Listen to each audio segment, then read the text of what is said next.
Hey guys, tonight we're slipping into the icy bedchamber of history's most famous insomniac, Napoleon Bonaparte himself. Picture this.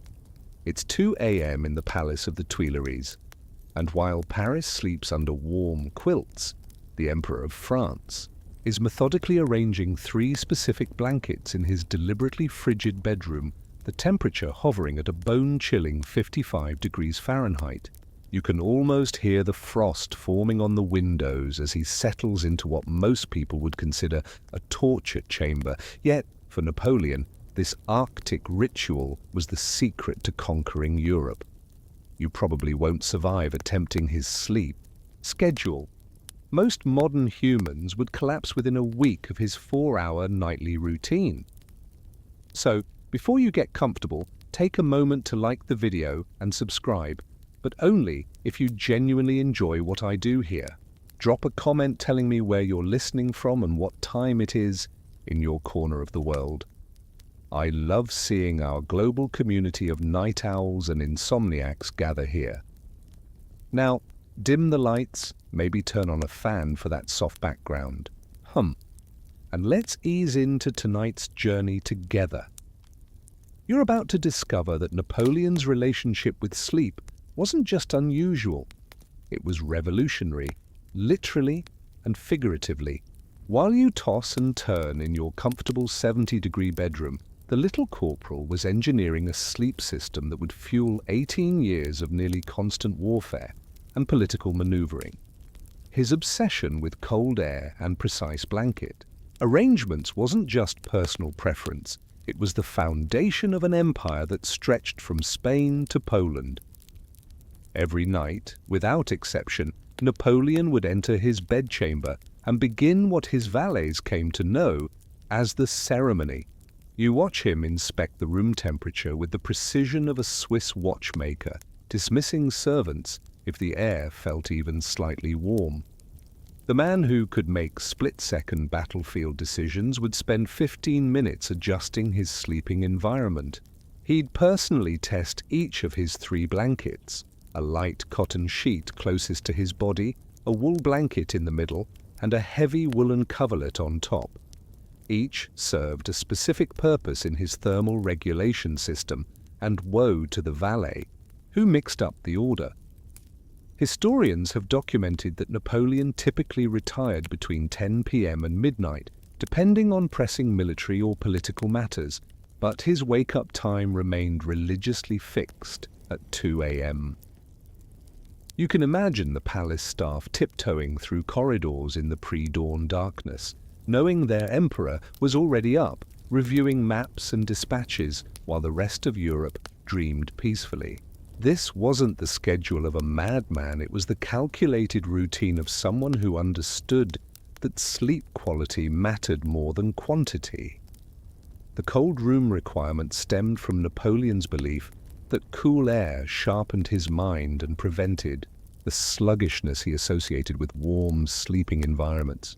Modern sleep researchers have actually vindicated his instincts, though he couldn't have known the science behind it. Your body naturally drops its core temperature as you prepare for sleep, and a cooler environment facilitates this process more efficiently than a warm room. Napoleon was essentially biohacking his sleep cycle 2 centuries before the term existed. But here's where it gets deliciously weird. Napoleon insisted that his 3 blankets be arranged in perfect, mathematical precision. The cotton sheet had to extend exactly 6 inches beyond his feet, the wool blanket 4 inches, and the heavy coverlet just 2 inches. His personal valet, Constant, wrote detailed memoirs describing how the emperor would actually measure these distances with a ruler if he suspected any deviation. Imagine being powerful enough to reshape European borders but still obsessing over blanket geometry. Talk about attention to detail. His 4-hour sleep schedule allowed Napoleon to maintain what he called 2 days in 1. While his enemies slept for 8 hours, he was gaining 4 additional hours of strategic thinking, correspondence, and planning. You start to realize this wasn't just about being a workaholic, it was about achieving a competitive advantage through superior time. management. When you control your sleep, you control your time, and when you control your time, you can control the world. Historians still argue whether Napoleon's sleep patterns contributed to his eventual downfall, or were simply symptoms of his restless genius. Some suggest that chronic sleep deprivation led to the poor decision-making evident during the Russian campaign and at Waterloo. Others argue that his abbreviated sleep schedule was precisely what enabled his remarkable early victories. A man running on 4 hours of sleep shouldn't have been able to orchestrate the complex strategies that defeated Austria, Prussia, and Russia repeatedly. The three-blanket system wasn't just about warmth regulation, it was about psychological comfort. Each layer represented a different aspect of his identity. The emperor, the general, and somewhere underneath it all, the boy from Corsica who once slept under rough military blankets. You begin to understand that Napoleon's bedtime ritual was part obsessive-compulsive behavior, part strategic optimization, and part emotional security blanket, literally. What makes this even more fascinating is that Napoleon maintained this exact routine whether he was sleeping in the gilded luxury of Versailles or in a campaign tent during the Battle of Jena. The man who rearranged European political geography couldn't bear to have his blankets rearranged by even an inch. It's the kind of behavioral quirk that makes you wonder whether true genius requires a touch of magnificent obsession. You find yourself transported back to the rugged island of Corsica in the 1770s, where young Napoleon Bonaparte, yes, that's the original Italian spelling, first learned that comfort was a luxury and adaptation was survival. The Mediterranean climate that tourists now flock to for relaxation was actually Napoleon's first teacher in temperature extremes, forging sleep habits that would seem bizarre to pampered European nobility but made perfect sense to a boy raised on an island where the winds could shift from scorching Sirocco heat to bone-chilling Mistral gusts within hours. Picture the Bonaparte family home in Ajaccio, where young Napoleon shared cramped quarters with 7 siblings. You can almost feel the stone walls radiating heat during those sweltering summer afternoons when temperatures soared past 90 degrees Fahrenheit, making sleep nearly impossible until the blessed cool of evening finally arrived. But here's where Napoleon's future obsession with cold rooms began to take shape. Those Mediterranean nights when the temperature would plummet 30 degrees, teaching him that the sweetest sleep came when your body had to work slightly to maintain warmth. See, Bonaparte household wasn't exactly the Ritz-Carlton of 18th century Corsica. Charles Bonaparte, Napoleon's father, was technically minor nobility but practically scraping by, which meant the family couldn't afford to heat their home during Corsica's surprisingly chilly winters. You watch young Napoleon learning to sleep, with minimal covering, developing that legendary tolerance for cold that would later confound his pampered French courtiers. His mother, Letizia, believed in what we'd now call tough love. Children who couldn't adapt to discomfort were children who wouldn't survive in a harsh world. Here's a deliciously obscure detail that most biographers skip. Napoleon's childhood. Bed was literally a stone slab covered with a thin straw mattress and a single wool blanket. The local Corsican tradition held that sleeping on stone would strengthen the spine and sharpen the mind. Basically, medieval physical therapy meets folk medicine. While other European aristocratic children were being tucked into feather beds, with silk sheets, Napoleon was learning to find comfort on what amounted to a padded rock. No wonder the man grew up thinking 3 precisely arranged blankets in a cold room constituted luxury. The timing of his birth also played a crucial role in shaping these habits. Born in August 1769, just months after France officially annexed Corsica, Napoleon entered a world caught between Italian and French influences, between Mediterranean relaxation and continental discipline. You begin to see how this cultural tension would later manifest in his adult sleep rituals. The Italian love of precision combined with French military efficiency, all wrapped up in that distinctly Corsican stubbornness. Corsican children of Napoleon's era typically followed what anthropologists call biphasic sleep patterns. They'd sleep for a few hours after sunset, wake up during the middle of the night for family activities or work, then sleep again until dawn. This wasn't unusual for pre-industrial societies, but it was dramatically different from the 8-hour blocks that Northern European nobility considered proper.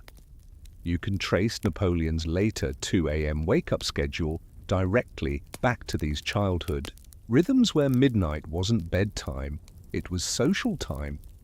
The island's strategic location made it a crossroads for various cultural sleep traditions. Genoese merchants brought Italian afternoon siesta customs, French administrators introduced continental scheduling, and the native Corsican pastoralists maintained ancient patterns tied to livestock care and seasonal changes. Young Napoleon absorbed all these influences, creating his own hybrid approach that would baffle future biographers who tried to categorize his habits as purely French or Italian. Historians still argue whether Napoleon's famous ability to catnap during battles stemmed from childhood experiences with interrupted sleep, or whether it was a skill he developed later during military training. What's certain is that Corsican children learned early to grab rest whenever possible, during the heat of midday, in the brief calm between storms, or in the precious cool moments before dawn. Sleep wasn't a scheduled luxury, it was an opportunistic necessity. One particularly fascinating aspect of Napoleon's childhood sleep training involved what Corsicans called temperature seasoning. Parents would gradually expose children to extreme temperatures during sleep, starting with mild discomfort and building tolerance over months. You can imagine young Napoleon being tucked in with progressively fewer blankets as winter deepened, his body learning to generate heat efficiently rather than relying on external warmth. This wasn't cruelty. It was practical education for a world where comfort couldn't be guaranteed. The food scarcity that plagued Corsica during Napoleon's childhood also influenced his sleep patterns. Going to bed hungry teaches you to fall asleep quickly before discomfort can keep you awake. This likely contributed to Napoleon's later ability to fall asleep instantly, regardless of circumstances. While his adult generals would lie awake worrying about tomorrow's battle, Napoleon had learned in childhood to compartmentalize. When it was time to sleep, you slept, whether your stomach was full or empty, whether the room was warm or cold. Remember, those 3 precisely arranged blankets from his imperial bedchamber, their origins traced directly back to his childhood on Corsica, where blankets were precious resources that had to be shared among 8 children.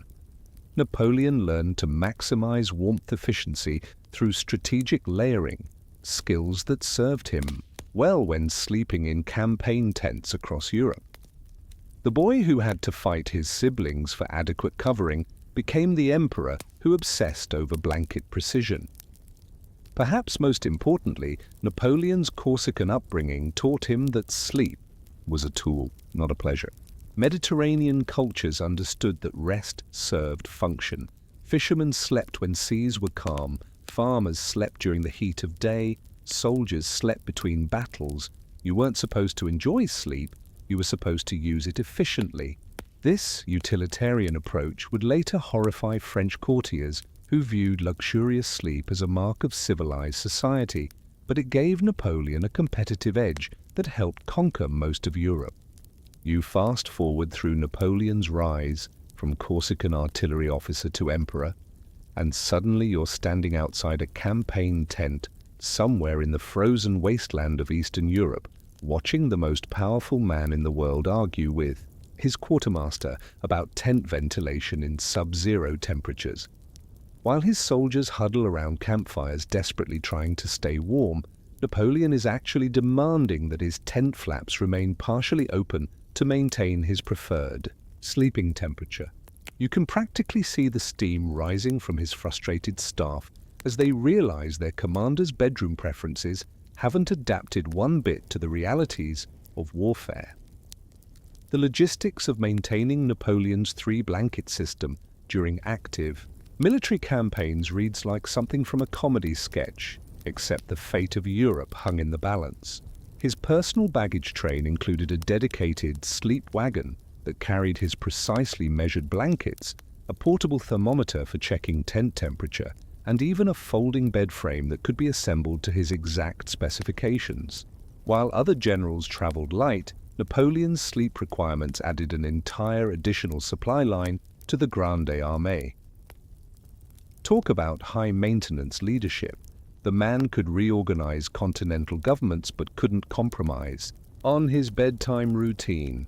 During the Austerlitz campaign of 1805, you witness one of history's greatest military victories being planned by a commander who insisted on sleeping in a tent deliberately kept at near freezing temperatures, even though December in Moravia was cold enough to freeze the ink in his officers' pens.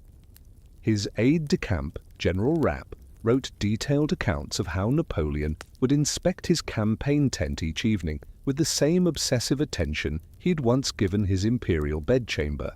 The cotton sheet still had to extend exactly 6 inches beyond his feet, the wool blanket 4 inches, and the heavy military-issue coverlet just 2 inches, measurements that remained constant whether he was bivouacking in the Austrian countryside or the Egyptian desert. Here's where Napoleon's campaign sleep habits get deliciously weird. He actually traveled with a specially trained tent valet whose sole responsibility was maintaining the emperor's sleeping environment during military operations. This poor soul, a man named Hambard, had to master the art of climate control using nothing but tent flaps, strategic campfire placement, and what amounted to 19th century HVAC engineering. Imagine putting Napoleon sleep technician on your resume, the most specialized job description in military history. The Jena Auerstedt campaign of 1806 provides the perfect example of how Napoleon's sleep obsessions played out during actual combat.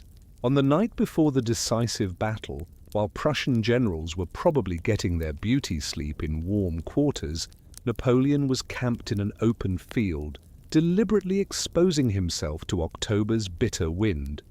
His tent was positioned to catch maximum airflow, and he slept his standard 4 hours before rising at 2 a.m. to review final battle plans. When his marshals complained about the cold affecting their own sleep, Napoleon reportedly suggested they learn to embrace discomfort as an old friend. Easy for him to say, he'd been practicing this masochism since childhood. But here's the mainstream historical fact that validates Napoleon's seemingly insane approach. The Battle of Jena Auerstedt resulted in one of the most complete military victories in European history, with Prussian forces essentially ceasing to exist as an organized fighting force within 6 hours. While correlation doesn't prove causation, Napoleon's clear-headed decision-making during the battle suggests his sleep optimization was working exactly as intended. His opponents, who'd spent the night in comfortable heated quarters, made a series of catastrophic tactical errors that Napoleon exploited with surgical precision. The Russian campaign of 1812 put Napoleon's cold sleep philosophy to its ultimate test. You can picture him in his tent during the retreat from Moscow, when temperatures dropped to 30 degrees Fahrenheit, still insisting on maintaining ventilation to prevent his sleeping space from becoming unhealthily warm. His soldiers were literally freezing to death, and their emperor was worried about overheating. It's the kind of dedication to principle that borders on the absurd, except Napoleon genuinely believed that sleeping in warm conditions would dull his strategic thinking when he needed it most.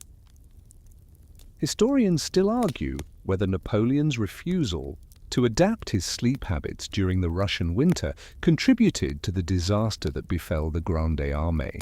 Some suggest his cold room obsession prevented him from truly understanding the devastating impact of winter on his troops, since he was experiencing the weather as a preference rather than a hardship. Others argue that his consistent sleep routine was one of the few stable elements that allowed him to maintain strategic coherence during the campaign's chaotic retreat. The tent temperature control system Napoleon developed during his campaigns was actually quite ingenious, if completely neurotic. His staff learned to position the command tent to take advantage of prevailing winds, use reflective surfaces to deflect heat away from the sleeping area, and even employ early versions of what we'd now call air circulation fans, manually operated devices that created airflow to prevent stuffiness. They basically invented primitive air conditioning to satisfy one man's sleep preferences in an era when most people considered any form of climate control impossibly luxurious. One particularly amusing aspect of Napoleon's campaign, sleep ritual, involved his relationship with his campaign bed. This wasn't just any military cot, it was a specially designed folding frame that could be adjusted to his exact height and firmness preferences. The bed frame traveled in its own protective case and required 2 soldiers specifically trained in its assembly. While his troops slept on the ground wrapped in whatever they could find, Napoleon's bed setup looked like something from a luxury camping catalogue.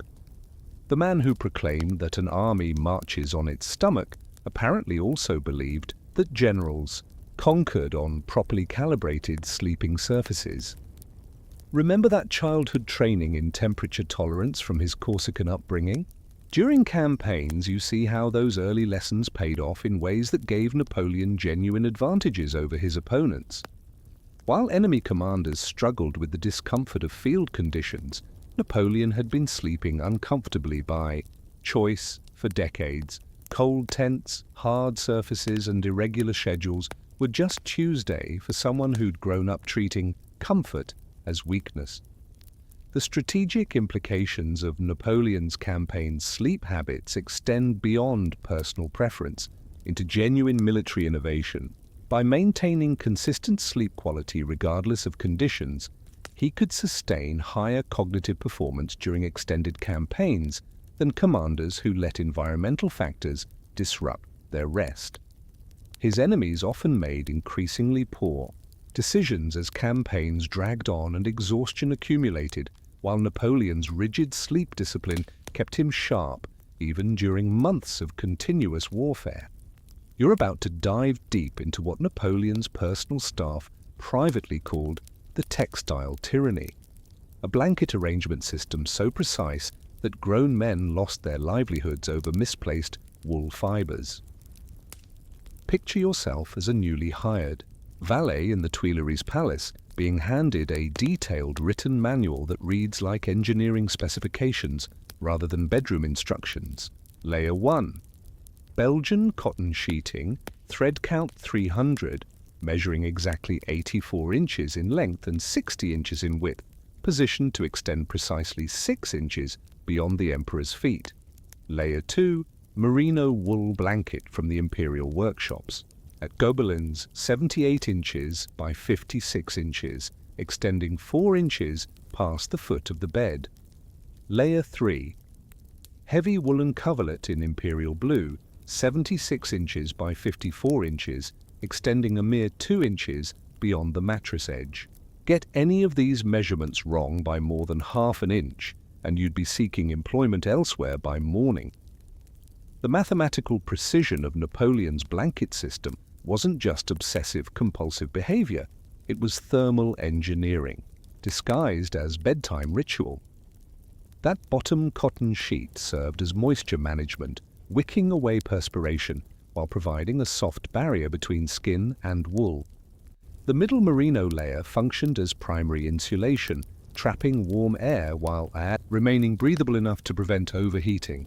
The top coverlet acted as weight distribution and final temperature regulation, heavy enough to provide comforting pressure, but positioned to allow easy adjustment during sleep. You begin to realize this wasn't random perfectionism. It was a carefully calibrated sleep optimization system that happened to drive his household staff completely insane. The infamous Great Blanket Incident of 1807 perfectly illustrates just how seriously Napoleon took these arrangements. A new valet named Marchand, not to be confused with his later famous valet of the same name, made the career-ending mistake of reversing the order of layers 2 and 3. When Napoleon discovered the wool blanket on top of the coverlet instead of underneath, he didn't just fire Marchand, he had him escorted from the palace grounds immediately, still wearing his nightclothes, with a written prohibition against seeking employment in any imperial household across the entire French Empire. Talk about a zero-tolerance policy. The man who showed mercy to conquered enemies had absolutely none for textile transgressions. But here's the deliciously obscure detail that makes this story even better. Napoleon actually maintained detailed records of his blanket arrangements, complete with nightly temperature readings and sleep quality assessments. His personal secretary, Meneval, was required to log these statistics in a leather-bound journal that historians discovered centuries later in the archives of Malmaison. The entries read like modern sleep-tracking apps, except instead of measuring REM cycles, Napoleon was correlating blanket positioning with strategic decision-making quality. Blanket extension error of 1.5 inches, slept poorly, postponed invasion of Portugal, reads one particularly revealing entry from 1807.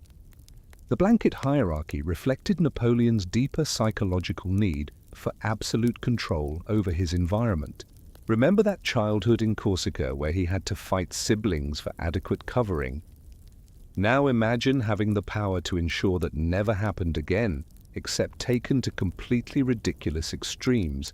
Each layer represented a different aspect of his identity and authority. The cotton sheet was Napoleon the man, requiring comfort and basic human needs. The wool blanket was Napoleon the general, providing practical warmth for strategic thinking. The coverlet was Napoleon the emperor, adding weight and grandeur to the whole arrangement. The economic implications of maintaining Napoleon's blanket standards across multiple residences were staggering. The imperial household budget included line items for emergency blanket replacement, because even the slightest wear or damage meant immediate replacement. His textile requirements kept entire workshops employed. The Gobelins manufactory had a dedicated section producing nothing but imperial bedding to his exact specifications. You start to understand why French taxpayers might have grumbled about funding their emperor's sleeping arrangements while the nation was fighting wars across Europe. Napoleon's blanket obsession extended to quality control that would make modern luxury hotels look sloppy. Each blanket underwent weekly inspections for thread wear, color fading, and dimensional accuracy. The cotton sheets were replaced monthly regardless of condition, the wool blankets quarterly, and the coverlets annually during a ceremony that Napoleon himself sometimes attended. His head valet, Constant, wrote that the emperor would run his hands along the fabric edges to check for proper hemming and thread tension. Imagine being so powerful you could reshape European borders but still personally quality checking your bedding. The firing protocols for blanket-related infractions were legendary among palace staff. Minor errors, say a blanket extending 5 inches instead of 6, resulted in salary deductions and mandatory retraining. Major violations like using the wrong fabric or dramatically incorrect positioning meant immediate termination with no references. But the nuclear option was reserved for what Napoleon called willful textile insubordination, deliberately ignoring his blanket specifications. These offenders weren't just fired, they were banned from working in any capacity for the imperial government and had their names circulated to other European courts as domestically unreliable. It's the kind of professional blacklisting that makes modern workplace drama look like minor disagreements. Historians still argue whether Napoleon's blanket perfectionism was a symptom of underlying anxiety disorders or simply the natural result of unlimited power meeting obsessive personality traits. Some psychological historians suggest that controlling his sleeping environment was Napoleon's way of managing the stress of ruling an empire in constant warfare. Others argue that the blanket system represented his attempt to create perfect order in the one space where he was truly vulnerable, unconscious, and alone. The three-blanket system also served as an early warning system for Napoleon's mental state. His staff learned to gauge the emperor's stress levels by how much time he spent adjusting his bedding. On normal days, the blanket arrangement took about 5 minutes. During periods of high political tension or military crisis, Napoleon might spend 20 minutes obsessively repositioning layers, measuring extensions, and testing fabric tension. It was like having a textile mood ring, except one that could cost you your job if you interpreted the signals incorrectly. The most amusing aspect of the whole system was how it followed Napoleon into exile.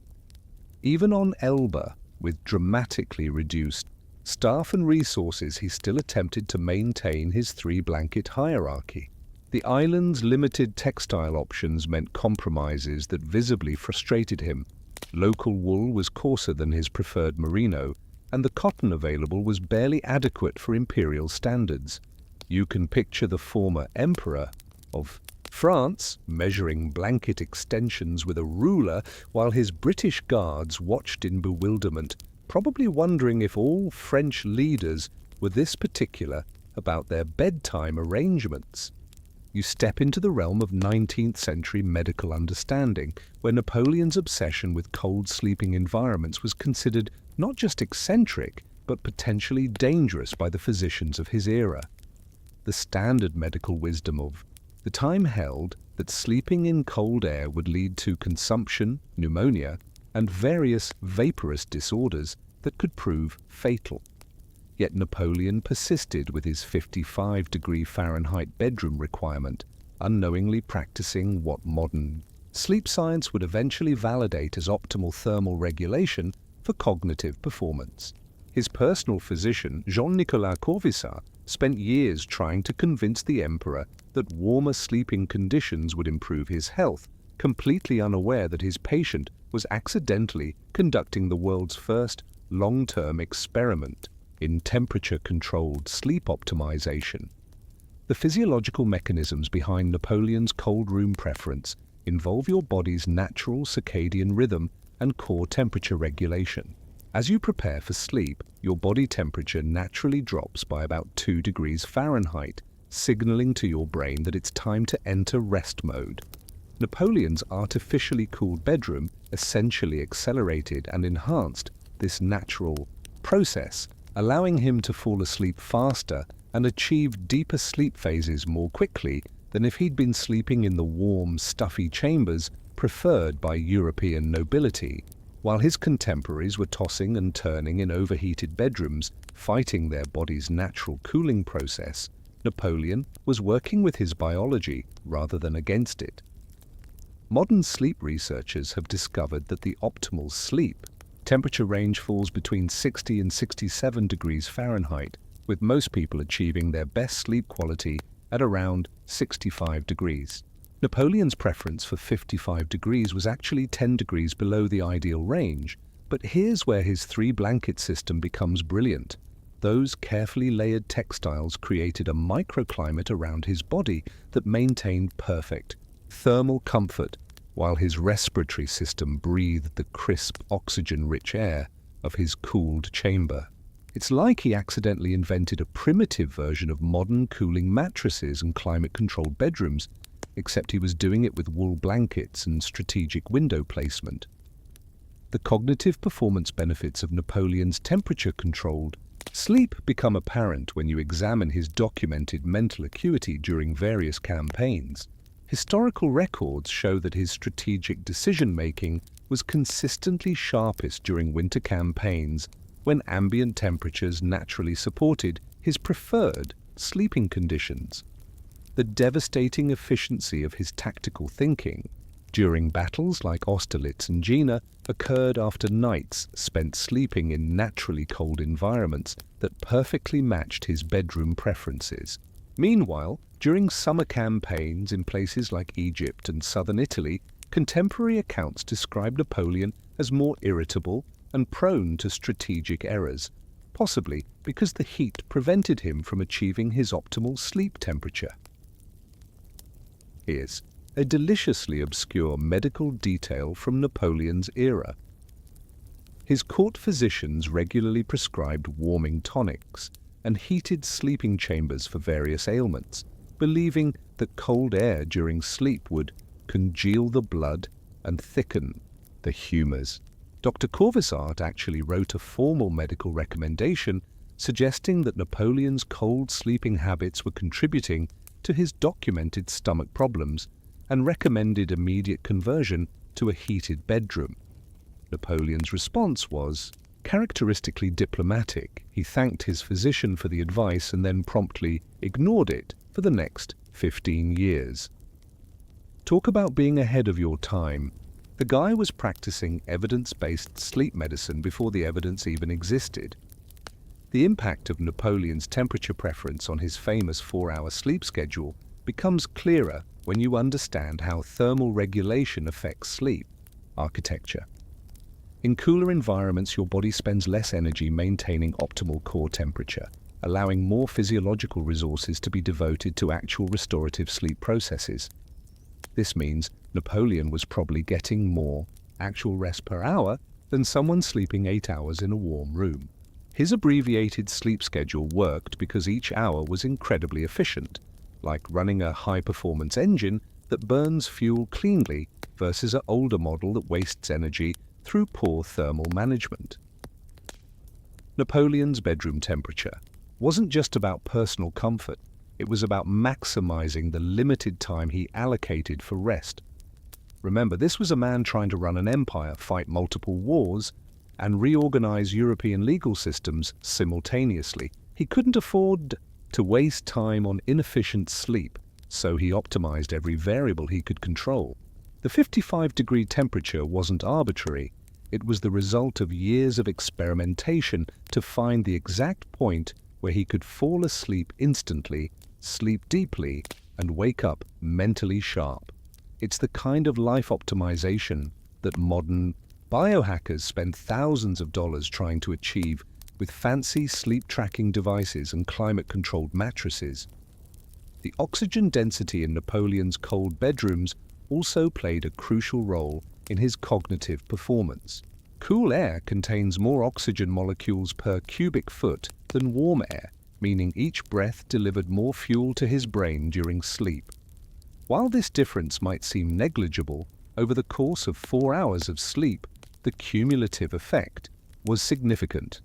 You begin to understand why Napoleon emerged from his brief rest periods with the mental clarity to orchestrate complex military maneuvers and political strategies that baffled his contemporaries. He was literally sleeping in an enhanced oxygen environment every night. Historians still argue whether Napoleon's temperature preferences contributed to his legendary ability to compartmentalize stress and maintain emotional control during crises. Some psychological historians suggest that the physical discomfort of sleeping in cold conditions trained his nervous system to remain calm under pressure. Others argue that the superior sleep quality simply meant he was less emotionally volatile because he was genuinely well rested, unlike most leaders of his era who were chronically sleep-deprived from inefficient rest in overheated chambers. The contrast between Napoleon's sleep science and contemporary medical practice becomes even more stark when you consider that bloodletting was still considered a legitimate treatment for insomnia during his era. While physicians were literally draining blood from patients to help them sleep better, Napoleon was using environmental temperature control to optimize his rest naturally. He was essentially practicing sleep medicine that wouldn't be formally understood for another 2 centuries, all because his Corsican upbringing had taught him to associate cold air with quality rest. The metabolic implications of Napoleon's cold sleep preference also deserve attention. Sleeping in cooler temperatures activates brown fat, a specialized tissue that burns calories to generate heat, potentially contributing to Napoleon's famously lean physique despite his legendary appetite for rich foods. While his contemporaries were gaining weight, sleeping in warm, sedentary conditions, Napoleon's cold bedrooms kept his metabolism active, even during rest. It's like he accidentally discovered that you could burn calories while sleeping, decades before anyone understood the science behind thermogenesis and metabolic optimization. You transition from understanding Napoleon's thermal optimization to witnessing the clockwork precision of his daily schedule, a routine so rigidly structured it makes modern corporate time management look like casual suggestions. Picture yourself as his personal secretary, watching the palace come alive at exactly 2 a.m. every morning when Napoleon's internal alarm clock, more reliable than any mechanical timepiece, pulls him from his precisely cooled slumber into a day that will be measured in 15-minute increments until he returns to those 3 perfectly arranged blankets 14 hours later. This wasn't just scheduling, it was temporal warfare, with Napoleon treating time as a finite resource to be conquered and deployed strategically across multiple fronts simultaneously. The 2 a.m. wake-up wasn't arbitrary, it was the cornerstone of what Napoleon called his double-day philosophy. While Europe slept, he was already 2 hours into his morning routine, reading dispatches from across his empire, reviewing military intelligence, and drafting correspondence that would shape continental politics. You watch him move through his morning ablutions with mechanical efficiency, exactly 3 minutes for facial grooming, 2 minutes for uniform inspection, and 5 minutes for what he called mental preparation. A brief meditation where he visualized the day's priorities. By 2:30 a.m., when most people were deep in their REM cycles, Napoleon was fully operational and beginning what amounted to his first 8-hour workday. The breakfast schedule operated with Swiss precision, 3 a.m. sharp, consisting of coffee so strong it could wake the dead, a single piece of bread with honey, and fresh fruit when available. But here's where Napoleon's scheduling gets deliciously weird. He insisted that breakfast be served at exactly the same temperature every morning, 140 degrees Fahrenheit, measured with a specially calibrated thermometer. His kitchen staff learned to time their preparation so perfectly that the coffee reached his lips at precisely 3:05 a.m., regardless of whether he was in Paris, Vienna, or camped outside Moscow. Talk about commitment to routine. The man who rearranged European time zones couldn't tolerate a lukewarm breakfast. The morning work block from 3:30 a.m. to 8 a.m. was sacred time, reserved for what Napoleon classified as empire maintenance, reviewing reports from his prefects, responding to diplomatic correspondence, and planning military operations. During this period, interruptions were forbidden unless Paris was literally burning or enemy armies were marching on the capital. You can imagine his staff tiptoeing through the palace corridors, knowing that disturbing the emperor during his prime cognitive hours could result in assignment to some godforsaken garrison town on the Spanish frontier. This 5-hour block of uninterrupted focus time gave Napoleon a massive advantage over opponents who were still organizing their thoughts over leisurely morning meals. The strategic genius of Napoleon's schedule becomes apparent when you realize he was essentially living in 2 time zones, his personal productivity zone that started at 2 a.m. and the conventional governmental military zone that operated during normal daylight hours. While his ministers and generals were arriving at their offices at 9 a.m., Napoleon had already completed what amounted to a full workday. This temporal arbitrage allowed him to stay ahead of both domestic administrative demands and international military pressures, processing information and making decisions while his contemporaries were still transitioning from sleep to consciousness. Napoleon's afternoon nap wasn't just rest, it was strategic energy management that would make modern productivity experts weep with envy. Every day, at exactly 2 p.m., regardless of circumstances, he would retreat to a specially prepared sleeping area for precisely 90 minutes of what he called tactical unconsciousness. This wasn't the leisurely siesta enjoyed by Spanish nobility. It was a calculated power nap designed to restore cognitive function for his second major work period of the day. His staff learned to position a folding cot in whatever building he occupied, complete with a single blanket and a timekeeper whose job was to wake him at exactly 3:30 p.m. The afternoon nap routine was so religiously observed that Napoleon once delayed a crucial military council meeting because his 2 p.m. rest period hadn't concluded. General Berthier famously complained that the fate of armies waits upon the emperor's pillow, but the strategy worked. Napoleon's mental sharpness during afternoon and evening meetings consistently outmatched opponents who were struggling with post-lunch lethargy and accumulated decision fatigue. While his enemies were reaching for afternoon wine to combat drowsiness, Napoleon was emerging from his strategic nap with the cognitive clarity of someone who'd just awakened from a full night's sleep. Here's the mainstream historical fact that validates Napoleon's scheduling obsession. The majority of his most significant military victories occurred after battles that were planned and organized during his unconventional work hours.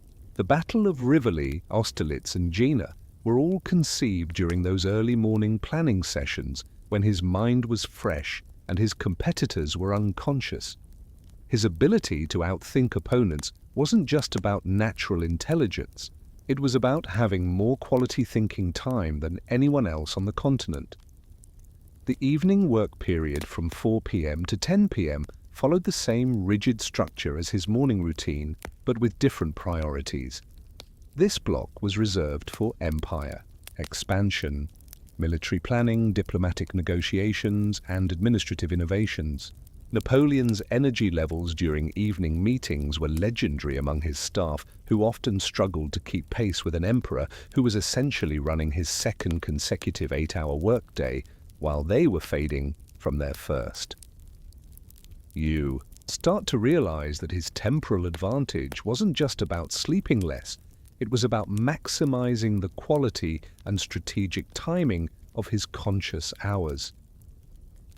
Historians still argue whether Napoleon's rigid scheduling contributed to his eventual downfall by making him inflexible when circumstances required adaptation. Some suggest that his obsession with routine prevented him from adjusting to changing conditions during campaigns like Russia and Leipzig. Others argue that his structured approach was precisely what enabled his remarkable string of early victories, and that abandoning these habits during later campaigns contributed to his declining strategic performance. The psychological implications of Napoleon's schedule reveal a man who understood that willpower and decision-making ability were finite, resources that needed to be carefully managed. By front-loading his most important cognitive work into the early morning hours when his mental energy was highest, he avoided the decision fatigue that plagued other leaders who tried to make crucial choices at the end of long, exhausting days. It's like he instinctively understood principles of cognitive load management that wouldn't be formally studied for another century. The social cost of maintaining this schedule was enormous. Napoleon essentially lived in temporal isolation from normal human society. While the rest of Europe socialized during evening hours, he was either working or preparing for his 10 p.m. bedtime. This scheduling probably contributed to his reputation for aloofness and his difficulty maintaining personal relationships outside of work context. You can't exactly have a casual dinner party when your bedtime is most people's evening entertainment hour. You shift your perspective from Napoleon's temporal precision to the broader landscape of how power and sleep intersected across history, and the contrast is absolutely stunning. While the Emperor of France was measuring blanket extensions and maintaining Arctic bedrooms, his contemporary Louis XVI then was sleeping under silk canopies in chambers heated to a toasty 75 degrees Fahrenheit, surrounded by enough goose-down pillows. to stock a modern luxury hotel. The difference wasn't just personal preference, it represented two completely different philosophies about what sleep meant for someone wielding ultimate authority. Most rulers throughout history treated their bedchamber as the ultimate symbol of their power and prosperity, creating sleep environments so opulent they bordered on the ridiculous.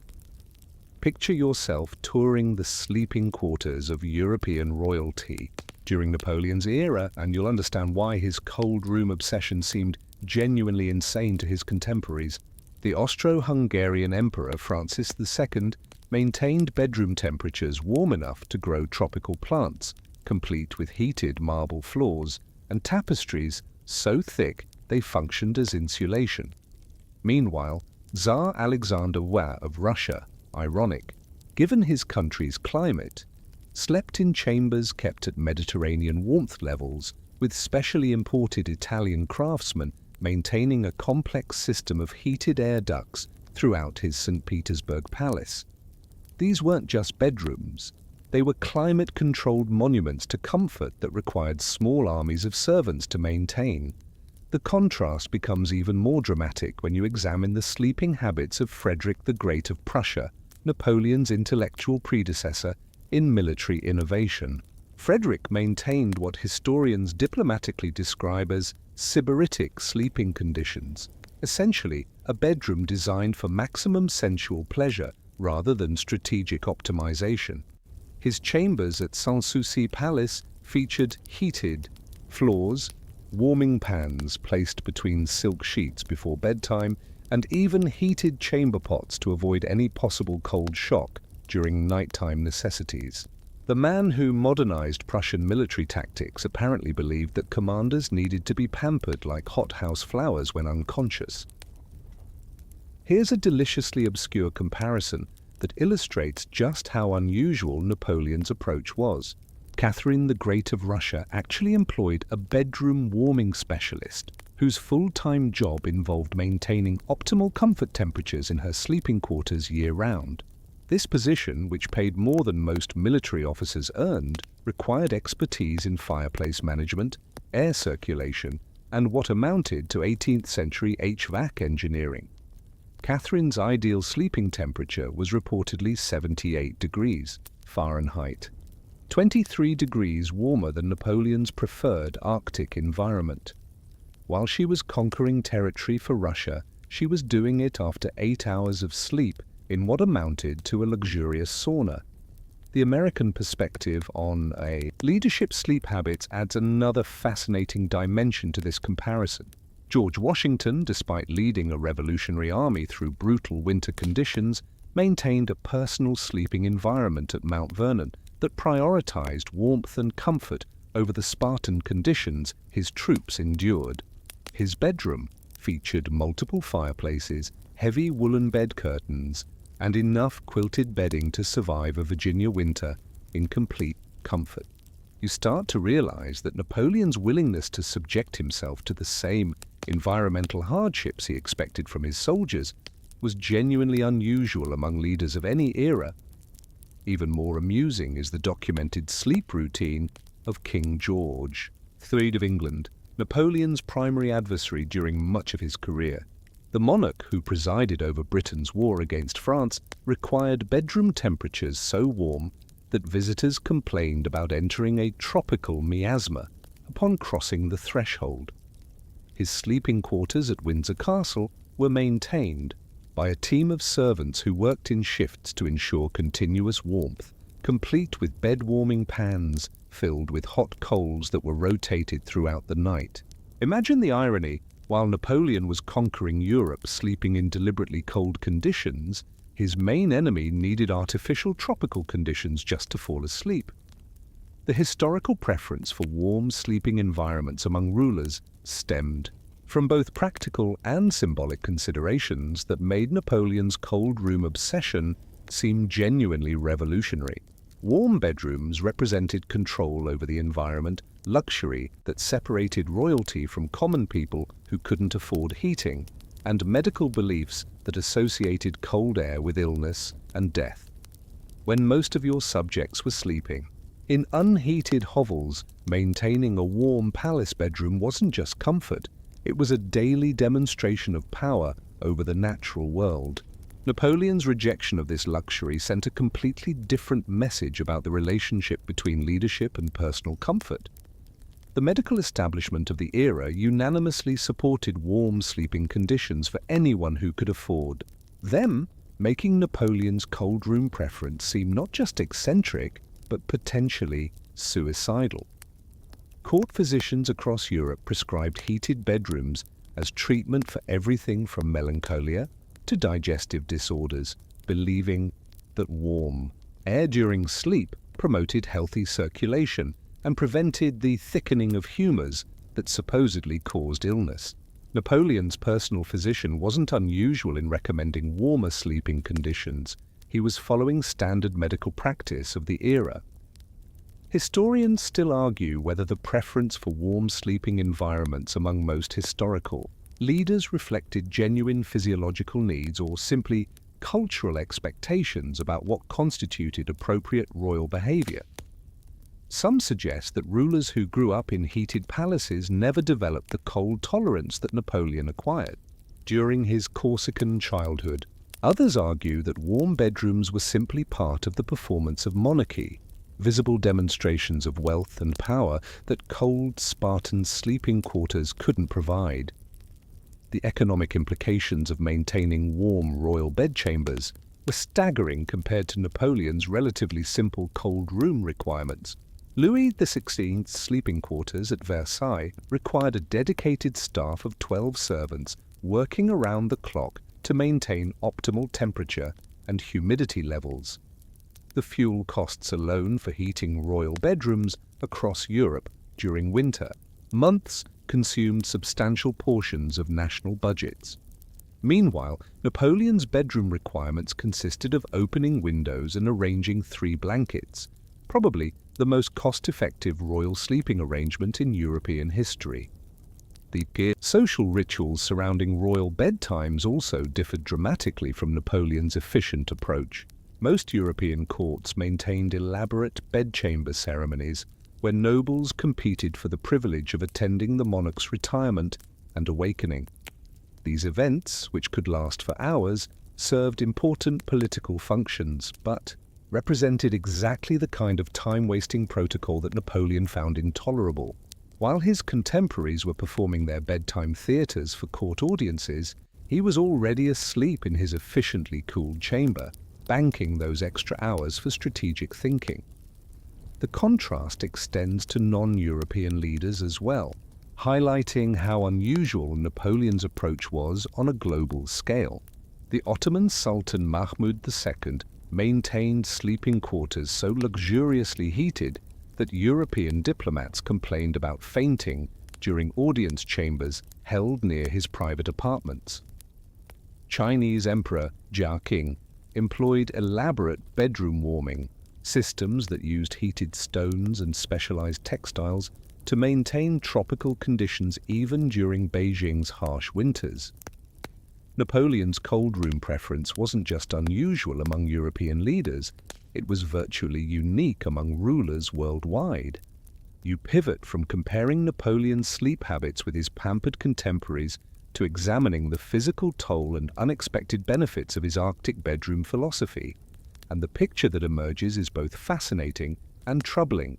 While those warm-sleeping European monarchs were developing what their physicians politely called sedentary disorders, basically royal obesity and cognitive sluggishness from too much comfort, Napoleon's body was adapting to his cold sleep regimen in ways that both enhanced his legendary mental acuity and possibly contributed to the chronic health problems that would plague him throughout his adult life. His personal physician, Dr. Jean-Nicolas Corvisart, kept meticulous records of the emperor's health fluctuations, creating an inadvertent case study in how extreme sleep optimization affects human physiology over decades. The most documented health consequence of Napoleon's cold sleep obsession was his chronic stomach pain, which modern gastroenterologists believe may have been exacerbated by the stress his digestive system endured from constant temperature regulation during sleep. When your body spends 4 hours every night working to maintain core warmth in a 55-degree environment, it diverts significant energy from other physiological processes, including digestion and immune function. Napoleon's famous eating habits, rapid consumption of large meals followed immediately by strategic work sessions, combined with his cold-induced metabolic stress to create a perfect storm of gastrointestinal distress. You can almost picture his stomach lining rebelling against both his dietary choices and his thermal masochism simultaneously. The seizure episodes that Napoleon experienced periodically throughout his career present a more complex medical mystery that intertwines with his sleep patterns in ways that 19th century medicine couldn't begin to understand. Modern neurologists examining historical accounts of his seizures note that they often occurred during periods when his sleep routine was disrupted, particularly during summer campaigns when ambient temperatures made it impossible to maintain his preferred cold room conditions. The relationship between sleep temperature, stress hormones, and neurological stability suggests that Napoleon's Arctic bedroom requirements weren't just preference, but potentially medical necessity. His brain had adapted to function optimally under specific thermal conditions, and deviation from those parameters triggered physiological rebellion. Here's the deliciously ironic medical detail that makes Napoleon's health story even more complex. His cold sleep habits probably extended his lifespan despite appearing to damage his digestive system. The cardiovascular benefits of sleeping in cool environments include improved circulation, enhanced immune function, and reduced inflammation, all factors that likely contributed to his remarkable endurance during brutal military campaigns. While his warm sleeping contemporaries were developing what we'd now recognize as metabolic syndrome from their pampered lifestyles, Napoleon's challenging sleep environment was essentially providing him with nightly cardiovascular conditioning. It's like he accidentally discovered that you could exercise your circulatory system while unconscious. The cognitive benefits of Napoleon's temperature-controlled sleep become most apparent when you examine his documented mental performance during different phases of his career. Historical analysis reveals that his strategic decision-making was consistently sharpest during winter months when natural conditions supported his preferred sleeping environment, and noticeably less precise during summer campaigns when heat disrupted his thermal optimization. The legendary clarity of thought that allowed him to process vast amounts of information and make complex tactical decisions wasn't just natural intelligence, it was enhanced brain function resulting from superior sleep quality in his Arctic bedchamber. Napoleon's documented resistance to cold-related illnesses despite constantly exposing himself to frigid conditions provides compelling evidence that his thermal adaptation had genuine health benefits. While his soldiers were succumbing to pneumonia and other respiratory ailments during harsh winter campaigns, the emperor remained remarkably healthy even when sleeping in barely heated tents during sub-zero conditions. His Corsican childhood training combined with decades of cold sleep conditioning had essentially turned him into a human polar bear, capable of maintaining optimal function in conditions that would hospitalize most of his contemporaries. The psychological health implications of Napoleon's sleep regimen reveal both benefits and costs that his era's medical understanding couldn't adequately assess. The discipline required to maintain such an uncomfortable sleep routine probably contributed to his legendary emotional control and ability to compartmentalize stress. When you voluntarily subject yourself to physical discomfort every night for decades, the psychological pressures of ruling an empire seem relatively manageable by comparison. However, the social isolation resulting from his unusual schedule likely contributed to what modern psychologists might recognize as symptoms of depression and anxiety that became more pronounced during his later years. The hormonal implications of Napoleon's cold sleep habits align surprisingly well with modern understanding of how temperature affects endocrine function. Sleeping in cool environments promotes the production of growth hormone and melatonin while suppressing cortisol. Release, a hormonal profile that enhances cognitive function, promotes tissue repair, and improves stress resilience. Napoleon was essentially biohacking his endocrine system 2 centuries before anyone understood how temperature affects hormone production, accidentally optimizing his body chemistry for peak performance through environmental manipulation. Historians still argue whether Napoleon's health problems were caused by his sleep habits or whether his unusual thermal requirements were actually his body's way of managing underlying medical conditions. Some medical historians suggest that his documented stomach issues were hereditary problems that would have been worse without the metabolic benefits of cold sleep conditioning. Others argue that his seizures were stress-induced conditions that his temperature-controlled environment helped manage rather than cause. The immune system effects of Napoleon's Arctic bedroom regimen present another medical paradox that demonstrates how his era's understanding of health was completely backwards.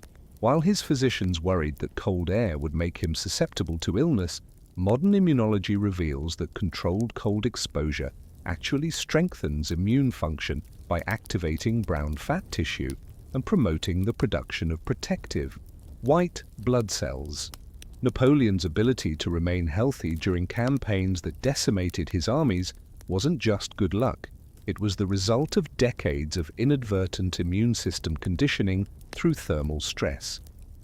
The aging implications of Napoleon's sleep optimization become apparent when you compare his documented cognitive performance in his 30s versus his 40s. Unlike most rulers whose mental acuity declined with age and responsibility, Napoleon's strategic thinking remained remarkably sharp well into his 40s, possibly because his cold sleep regimen was providing nightly cellular repair benefits that his warm sleeping contemporaries weren't receiving. The man who conquered most of Europe was essentially sleeping in an anti-aging chamber every night, using temperature regulation to slow the cognitive decline that typically accompanies high-stress leadership positions. Remember that childhood training in temperature tolerance from Corsica? The long-term health implications suggest that Napoleon's early exposure to temperature extremes created physiological adaptations that served him well throughout his adult life, but at the cost of making him dependent on specific environmental conditions for optimal function. His body had essentially specialized for cold environment performance, creating both remarkable advantages and specific vulnerabilities that would become more apparent during his exile years when he could no longer maintain his precise thermal requirements. You fast forward from Napoleon's 19th century health mysteries to the gleaming laboratories of 21st century sleep research, where scientists using advanced polysomnography equipment and thermal imaging technology have essentially proven that the little corporal was a sleep optimization genius who happened to live 200 years before the science caught up with his instincts. The National Sleep Foundation's current recommendations for optimal sleep temperature fall between 60–67 degrees Fahrenheit, which means Napoleon's 55-degree preference was only slightly more extreme than what modern researchers consider ideal. Talk about being ahead of your time. The man was essentially running a personal sleep laboratory in his imperial bedchamber, while the rest of Europe was still treating sleep as an unavoidable inconvenience rather than a performance optimization opportunity. The Stanford Sleep Research Center's groundbreaking 2019 study on temperature and cognitive performance reads like a validation of Napoleon's entire approach to rest. Researchers found that subjects sleeping in environments between 60–65 degrees Fahrenheit showed measurably improved decision-making abilities, enhanced memory consolidation, and superior emotional regulation compared to those sleeping in warmer conditions. Dr. Rafael Pelayo, the study's lead researcher, noted that cooler sleeping temperatures promote deeper REM sleep and more efficient glymphatic system function, the brain's waste disposal network that clears metabolic toxins accumulated during waking hours.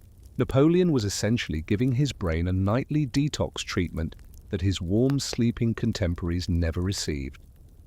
Modern sleep tracking technology reveals why Napoleon's 4-hour sleep schedule could be sustainable when optimized through temperature control.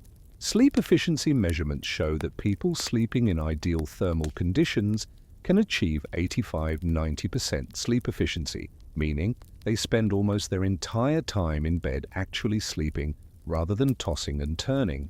Napoleon's precisely controlled environment likely allowed him to reach this efficiency level consistently, making his abbreviated sleep schedule equivalent to 6 or 7 hours of normal sleep in suboptimal conditions. Contemporary sleep apps would have shown him achieving sleep quality scores that modern biohackers spend thousands of dollars trying to replicate. The circadian rhythm research emerging from Harvard Medical School provides fascinating insight into why Napoleon's 2 a.m. wake-up schedule worked so effectively. Dr. Charles Czeisler's laboratory has demonstrated that core body temperature naturally reaches its lowest point around 4 to 6 a.m., which means Napoleon was waking up precisely as his body temperature was beginning its natural ascent toward daytime levels. This timing allowed him to work with his circadian biology rather than against it, explaining why he could maintain such high cognitive performance on minimal sleep. Meanwhile, his enemies were probably fighting their natural rhythms by trying to wake up at more conventional hours. Here's the mind-blowing modern validation that would have vindicated Napoleon's obsessive blanket arrangements. Thermal regulation research from the University of California, San Diego has proven that even minor temperature variations during sleep can significantly impact sleep quality. Their 2021 study found that temperature fluctuations as small as 2 degrees can reduce sleep efficiency by up to 15%. Napoleon's 3-blanket system, with its precise thermal layering and mathematical positioning, was essentially creating a microclimate that maintained optimal skin temperature, while his respiratory system benefited from the cool, ambient air. Modern cooling mattresses and climate-controlled bedding systems are trying to achieve exactly what he accomplished with wool blankets and obsessive measurement protocols. The brown fat activation research from the Netherlands Institute for Health Sciences provides perhaps the most surprising validation of Napoleon's cold sleep philosophy. Scientists have discovered that exposure to cool temperatures during sleep activates brown adipose tissue, which burns calories to generate heat while simultaneously releasing hormones that enhance cognitive function and improve insulin sensitivity. Napoleon's Arctic bedroom was essentially turning him into a metabolic furnace every night, burning calories while he slept and optimizing his hormone profile for peak daytime performance. No wonder he could maintain his legendary energy levels while consuming rich French cuisine. His sleep environment was providing him with 8 hours of passive calorie burning. The neuroscience research on sleep temperature and memory consolidation emerging from MIT would have fascinated Napoleon, who intuitively understood that his best strategic insights came after nights of cold sleep. Dr. Matthew Walker's laboratory has demonstrated that cooler sleeping environments enhance the transfer of information from short-term to long-term memory, particularly for complex procedural knowledge like military strategy and tactical planning. Napoleon's ability to master and retain vast amounts of strategic information wasn't just natural talent, it was enhanced memory processing resulting from his optimized sleep environment. Modern sleep medicine's understanding of the relationship between temperature and growth hormone production provides another stunning validation of Napoleon's approach. Research from the University of Chicago shows that sleeping in cool environments can increase growth hormone secretion by up to 30% compared to warm sleeping conditions. Growth hormone doesn't just affect physical development, it enhances cognitive recovery, improves stress resilience, and accelerates cellular repair processes. Napoleon was essentially giving himself a nightly hormone optimization treatment that kept his 40-year-old brain functioning like someone decades younger. The chronotherapy research from Johns Hopkins reveals why Napoleon's afternoon nap strategy was so effective for maintaining cognitive performance on reduced nighttime sleep. Scientists have discovered that strategic 90-minute naps taken during the post-lunch circadian dip around 2-3 p.m. can restore alertness and cognitive function, almost as effectively as extended nighttime sleep. Napoleon's precisely timed siesta wasn't just rest. It was strategic exploitation of natural biological rhythms that modern shift workers and military personnel are just beginning to understand. Historians still argue whether Napoleon's sleep optimization was conscious strategy or fortunate accident, but modern sleep science suggests it was probably a combination of both.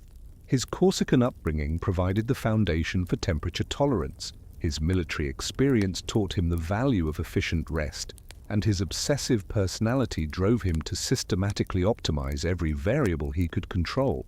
The result was a sleep system that modern researchers are trying to recreate using technology Napoleon achieved with blankets and determination. The most amusing aspect of this scientific validation is how it's led to a cottage industry of Napoleon-inspired sleep products. Companies now market cooling mattresses as emperor-grade sleep systems and sell 3-layer blanket combinations as strategic rest solutions. Sleep clinics offer historical sleep optimization consultations where they help clients recreate Napoleon's bedroom conditions using modern technology. The man who once controlled continental Europe is now unwittingly selling sleep accessories from beyond the grave. Modern sleep labs using electroencephalography and thermal imaging have actually attempted to recreate Napoleon's exact sleep conditions to study their effectiveness. Early results suggest that his combination of cool ambient temperature, strategic layering, and abbreviated sleep duration could indeed produce the cognitive benefits he experienced. However, researchers note that his approach required the kind of discipline and environmental control that's difficult to maintain without imperial resources, though significantly easier now that we have programmable thermostats and climate-controlled bedding systems. You transition from modern sleep laboratories back to the muddy, frozen battlefields of early 19th century Europe, where Napoleon's obsessive bedroom requirements faced their ultimate test against the brutal realities of warfare. Picture yourself crouched outside his command tent on the eve of the Battle of Austerlitz in December 1805, watching the emperor's staff attempt to recreate his 3-blanket system using whatever materials they could scavenge from the Moravian countryside. The temperature has dropped to near freezing, his soldiers are huddled around campfires trying to stay alive, and Napoleon is still insisting that his tent maintain proper ventilation to prevent unhealthy warmth during sleep. You begin to realize that his commitment to cold sleep optimization bordered on the pathological, or perhaps represented the ultimate expression of leadership through personal discipline. The Austerlitz campaign provides the perfect case study in battlefield sleep adaptation because it combined Napoleon's preferred cold conditions with the logistical nightmare of maintaining his bedroom standards during active military operations. His quartermaster, General Daru, left detailed records of the imperial sleep protocol that had to be implemented regardless of circumstances. The 3-blanket system required modification for campaign conditions. A waterproof ground cloth replaced his usual mattress foundation, a military-issue wool blanket substituted for his preferred Belgian cotton sheet, and his heavy coverlet was often supplemented with a captured Austrian officer's cloak for additional weather protection. The measurements remained obsessively precise: 6 inches, 4 inches, 2 inches, even when those inches were being measured by candlelight in a tent that might be relocated 3 times during the night. Here's the deliciously absurd detail that illustrates Napoleon's battlefield sleep priorities. During the march to Austerlitz, his personal baggage train included a dedicated sleep wagon that carried backup blankets, a portable thermometer, and what his staff called the imperial pillow, a specially designed headrest that could be assembled to his exact height preferences using modular components. While his soldiers were carrying minimal equipment to maintain mobility, Napoleon's sleep requirements added roughly 200 pounds of specialized gear to the army's logistical burden. Talk about high-maintenance leadership. The man was essentially traveling with a mobile bedroom factory while conducting one of history's most famous military campaigns. The night before Austerlitz, Napoleon's sleep adaptation reached new levels of creative problem-solving.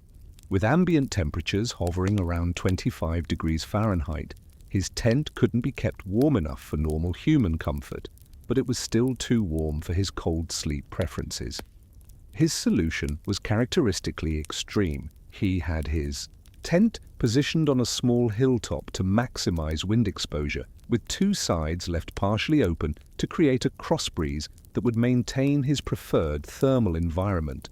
His aide-de-camp, General Savary, wrote that visiting the emperor's tent felt like entering an Arctic cave inhabited by a madman who insisted on sleeping comfortably in conditions that would kill most civilized men. The Russian campaign of 1812 pushed Napoleon's sleep adaptation to its absolute limits, creating conditions so extreme that even his legendary cold tolerance was tested beyond reason. During the retreat from Moscow, when temperatures dropped to 30 degrees Fahrenheit and his soldiers were literally freezing to death in their sleep, Napoleon was still attempting to maintain some version of his three-blanket hierarchy. The modifications became increasingly desperate. Horse blankets replaced wool, captured Russian furs substituted for his coverlet, and the precise measurements became approximations made by men whose fingers were too frozen to hold rulers accurately. Yet somehow he continued to emerge from his brief rest periods with the mental clarity to organize what remained of his strategic options. The most remarkable aspect of Napoleon's battlefield sleep adaptation was how he managed to maintain his 2 a.m. wake-up schedule even during active combat operations. His staff learned to position his tent so that he could transition directly from sleep to battlefield command without losing precious minutes on morning routines. During Austerlitz, he was reviewing troop positions and issuing orders within 15 minutes of waking up, still wearing the modified three-blanket arrangement around his shoulders like some kind of strategic cape. Imagine the psychological impact on enemy scouts who might have observed the Emperor of France conducting pre-battle briefings while wrapped in precisely arranged bedding. It probably looked like ritual insanity rather than military planning. These logistical challenges of maintaining Napoleon's sleep standards during rapid troop movements required innovative solutions that would have impressed modern military logistics specialists. His staff developed what they called tent preparation protocols that could recreate his bedroom conditions in under 10 minutes using standardized components. A dedicated team of 4 soldiers was trained exclusively in imperial sleep assembly, with each man responsible for specific aspects of the setup: ground preparation, blanket arrangement, temperature assessment, and perimeter security. These men received extra rations and exemption from regular combat duties, essentially making them history's first professional sleep technicians. The adaptation of his afternoon nap routine during campaigns reveals how seriously Napoleon took sleep optimization even under the most challenging circumstances. During the Jena campaign, he actually halted army movements for 90 minutes each afternoon to accommodate his strategic rest period, converting supply wagons into mobile sleeping quarters that could provide his required thermal conditions. His marshals initially complained that enemy forces might exploit these predictable rest periods, but Napoleon argued that his enhanced cognitive performance after the nap more than compensated for any tactical vulnerability. The man was literally stopping wars to take scheduled naps, and it worked. Historians still argue whether Napoleon's insistence on maintaining his sleep protocols during campaigns represented admirable discipline or dangerous inflexibility. Some military historians suggest that his sleep requirements limited strategic options during rapid movement operations, particularly during the 1813 German campaign, when his need for specific rest conditions slowed retreat movements. Others argue that his consistent sleep quality was precisely what enabled him to outthink opponents who were making increasingly poor decisions as exhaustion accumulated during extended campaigns. The contrast between Napoleon's battlefield sleep, adaptation, and the rest conditions of his officers provides insight into his leadership philosophy. While his marshals were sleeping in heated tents with multiple layers of warm bedding, their commander was deliberately subjecting himself to the same harsh conditions his soldiers endured, albeit with more precisely arranged blankets. This wasn't just personal preference, it was leadership by example, demonstrating that optimal performance came from embracing rather than avoiding discomfort. Remember that childhood training in temperature tolerance from Corsica? During campaigns, you see how those early lessons enabled Napoleon to maintain functionality in conditions that incapacitated men who'd grown up in more comfortable circumstances. While Austrian and Prussian officers were struggling with cold-related performance degradation, Napoleon was actually operating in his preferred thermal environment. The boy who'd learned to sleep on stone slabs had become a general who could optimize his rest on frozen ground. The most amusing documented incident of battlefield sleep adaptation occurred during the Wagram campaign, when Napoleon's tent was accidentally set up over an ant hill. Rather than relocate and disrupt his sleep schedule, he had his staff construct an elaborate barrier system around the tent perimeter while maintaining his exact blanket specifications. The result was probably the only military command post in history protected by both artillery and insect management protocols. You witness one of history's most poignant transformations as the man who once commanded entire nations to accommodate his sleep preferences finds himself reduced to begging British guards for extra blankets on the wind-swept island of Elba.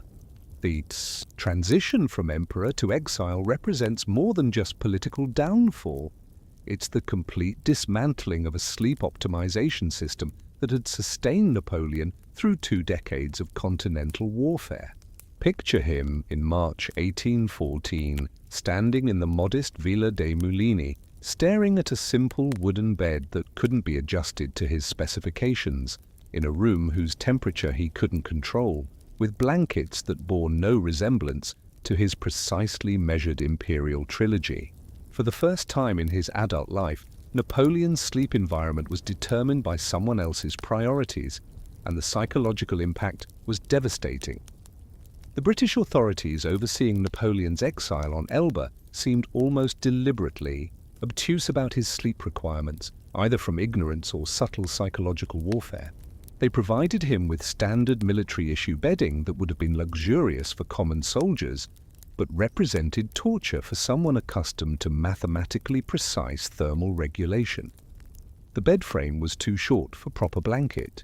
Extension, the room faced east instead of his preferred north-facing orientation for temperature control, and the Mediterranean climate made his beloved cold room conditions impossible to achieve during the sweltering summer months.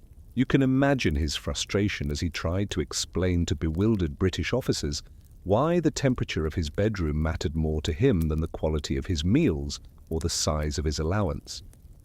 The modifications Napoleon attempted to his Elba sleeping quarters reveal both his desperate need to maintain some control over his environment and the pathetic limitations of his reduced circumstances. He had servants rearrange furniture to create makeshift air circulation, opened windows during winter storms to achieve something approaching his preferred temperature, and actually attempted to recreate his 3-blanket system using whatever textiles he could acquire on the island. The results were tragically inadequate. Local wool was coarse and scratchy, cotton fabric was impossible to obtain in his preferred thread count, and the measurements were approximations rather than the precise extensions that had defined his imperial routine. Here's the heartbreaking detail that illustrates how completely Napoleon's exile disrupted his sleep optimization. He began keeping a journal documenting his sleep quality, temperature readings, and cognitive performance, apparently hoping to identify some pattern that might help him adapt to his new circumstances. The entries from his Elba period read like the desperate notes of someone trying to solve an impossible puzzle. Room temperature 68 degrees, slept poorly, forgot 3 appointments, reads one typical entry from July 1814. The man who had once conquered Europe was reduced to taking notes about his own declining mental function, directly correlated with his inability to sleep in proper conditions. The health consequences of losing his optimized sleep environment became apparent within months of his arrival on Elba. Napoleon's documented stomach problems worsened significantly. His famous mental clarity began showing signs of deterioration, and his emotional regulation, never his strongest attribute, became increasingly erratic. Dr. Pierre-François Percy, his physician during exile, noted that the emperor seemed to be aging rapidly, developing physical symptoms that Percy attributed to the stresses of reduced circumstances, but which modern sleep medicine would recognize as consequences of chronic sleep disruption. When you've spent decades training your body to function optimally under specific conditions, sudden environmental changes create systemic stress that affects every aspect of health. The psychological impact of losing control over his sleep environment represented something deeper than mere discomfort. It was a daily reminder of his powerlessness. Remember how Napoleon's bedtime rituals had represented ultimate authority over his personal domain. Now he was subject to British regulations about room assignments, heating schedules, and even bedtime hours. The man who had once delayed military campaigns to accommodate his afternoon naps was now expected to conform to standard institutional sleep schedules. You can picture him lying awake in his inadequate bedding, probably understanding for the first time how profoundly his identity Had been tied to his ability to control every aspect of his environment. The move to St. Helena in 1815 represented an even more dramatic assault on Napoleon's sleep requirements, transforming him from a somewhat pampered exile into essentially a prisoner subject to British military discipline. Longwood House, his final residence, was designed for administrative function rather than imperial comfort, with rooms that couldn't be modified to his specifications and climate conditions that made temperature control nearly impossible. The humid South Atlantic air, combined with the house's poor ventilation, created sleeping conditions that were the antithesis of everything Napoleon had learned about optimizing rest for cognitive performance. His British captors seemed to understand instinctively that controlling his sleep environment was an effective form of psychological warfare. The documented attempts Napoleon made to recreate elements of his sleep optimization on St. Helena are both admirable and pathetic. He had servants position his bed to maximize cross-ventilation, used multiple thin blankets instead of properly weighted coverlets, and even attempted to maintain his 2 a.m. wake-up schedule despite having no meaningful work to justify the early rising. The results were predictably unsuccessful. You can't recreate imperial-level environmental control using makeshift adjustments and sheer willpower. His sleep journals from this period show steadily declining quality ratings and increasingly desperate attempts to identify variables he could still control. Historians still argue whether the deliberate disruption of Napoleon's sleep routine was part of a systematic British strategy to weaken him psychologically, or simply the natural result of treating him as a prisoner rather than a sovereign. Some historical accounts suggest that Hudson Lowe, his British jailer, was specifically briefed on Napoleon's unusual sleep requirements and deliberately chose to ignore them as part of maintaining security protocols. Others argue that the British simply didn't understand how profoundly sleep environment affected Napoleon's mental state and were focused on preventing escape rather than optimizing his rest. The social isolation that resulted from Napoleon's disrupted sleep patterns during Exile reveals how interconnected his optimization system had been with his ability to function as a leader. Without his strategic early morning work sessions and afternoon naps, he lost the temporal advantage that had allowed him to outthink opponents for 2 decades. His conversations with visitors became less sharp. His dictated memoirs showed signs of cognitive decline, and his famous ability to retain complex information began deteriorating.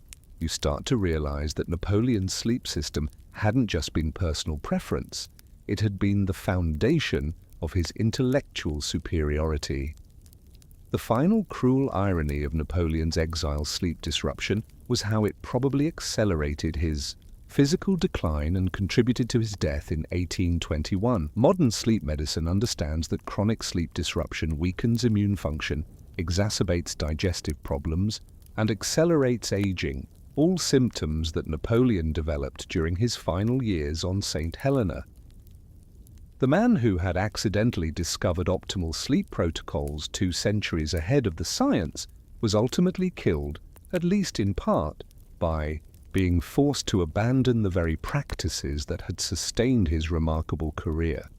You step behind the velvet curtains of imperial power to witness the elaborate machinery of human management that kept Napoleon's sleep obsession running smoothly, and it's like discovering a secret society dedicated to the worship of precise textile arrangements and temperature control.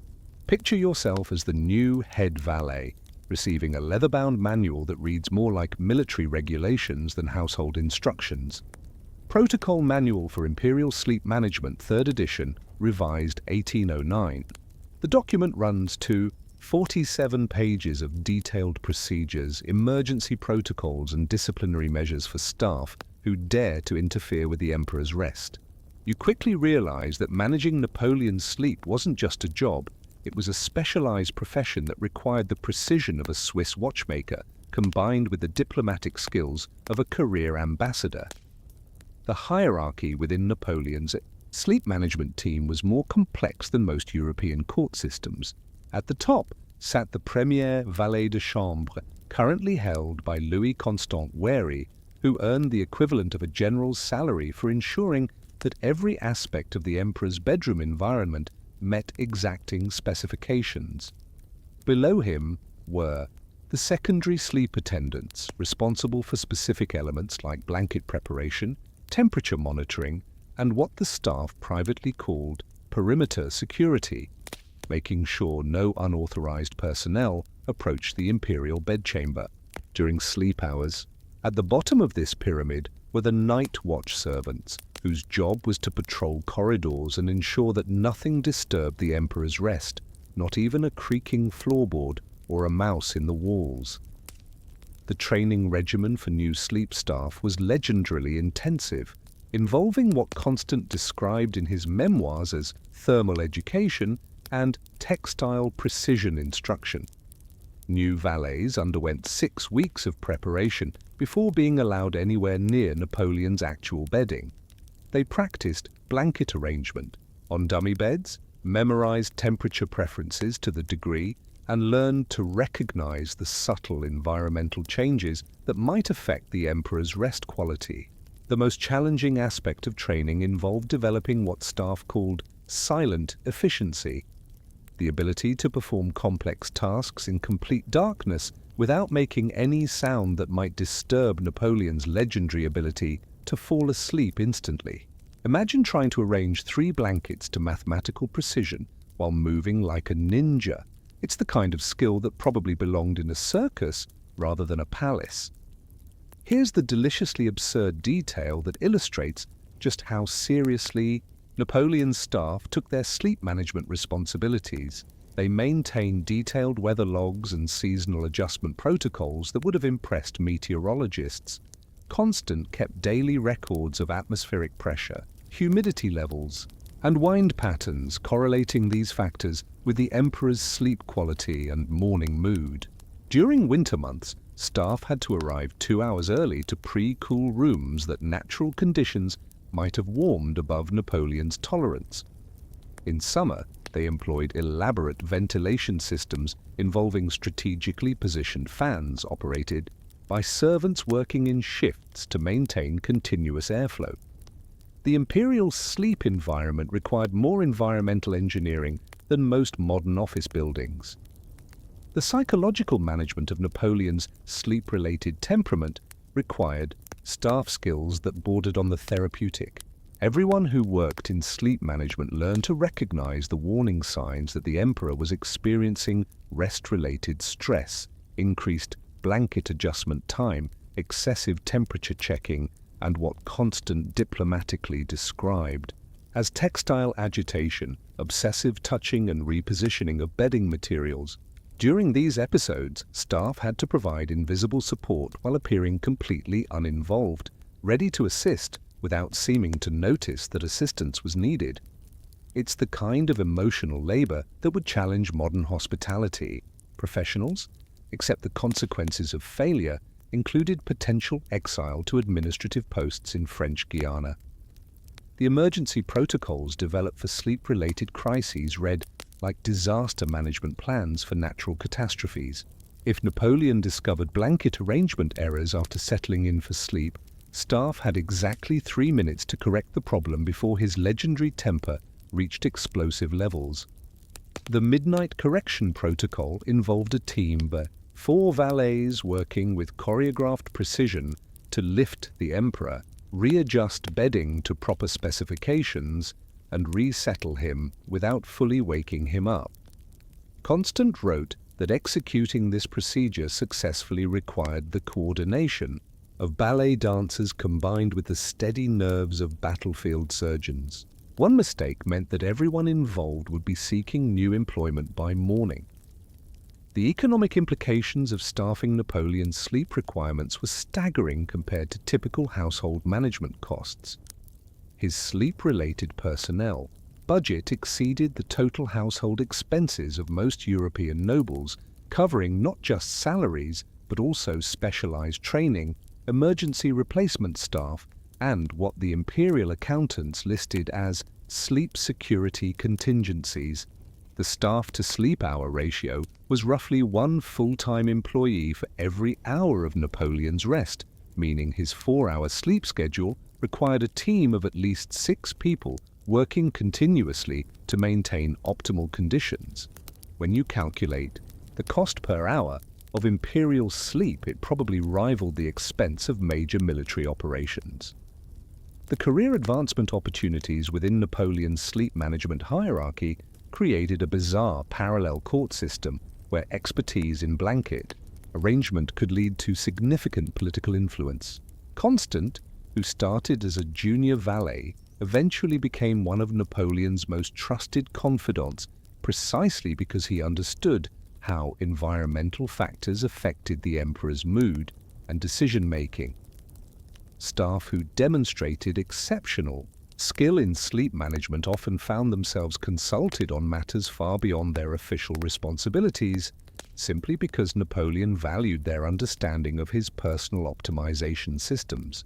Imagine putting expert in imperial textile management on your resume and having it qualify you for diplomatic positions. The communication protocols during sleep hours required a level of non-verbal coordination that would have impressed choreographers. Staff developed an elaborate system of hand signals and coded movements that allowed them to communicate complex information without making sounds that might disturb Napoleon's rest. Emergency messages were transmitted through a relay system involving servants positioned at specific intervals throughout the palace, each trained to pass information silently until it reached someone authorized to make decisions about whether to wake the emperor. The most urgent military dispatches had to be evaluated by the premier valet before being deemed important enough to interrupt Napoleon's sleep schedule. Historians still argue whether the elaborate staff protocols surrounding Napoleon's sleep represented efficient service management or an example of how unlimited power can create absurdly complex bureaucracies around personal preferences. Some administrative historians suggest that the sleep management system was actually a model of specialized task organization that maximized quality while minimizing disruption. Others argue that requiring dozens of people to facilitate one person's sleep preferences represented the kind of resource misallocation that contributed to the eventual financial pressures that weakened the French Empire. The psychological pressure on sleep staff created health problems that were documented by the palace physician. Servants responsible for Napoleon's sleep environment showed higher rates of anxiety disorders, insomnia, ironically, and what would now be recognized as stress-related digestive issues. The constant awareness that a single mistake could result in imperial rage and career destruction created working conditions that were psychologically unsustainable for many employees. Staff turnover in sleep-related positions was notably higher than in other palace departments, despite the premium salaries and prestige associated with these roles. Remember that obsessive blanket measurement system from earlier? The staff developed tools that would have been worthy of professional tailoring operations to ensure consistent accuracy. They maintained rulers specifically calibrated for blanket positioning, with markings showing the exact extension measurements for each layer. Constant commissioned a local craftsman to create what amounted to a blanket positioning jig, a wooden frame that could be placed on the bed to guide proper textile arrangement.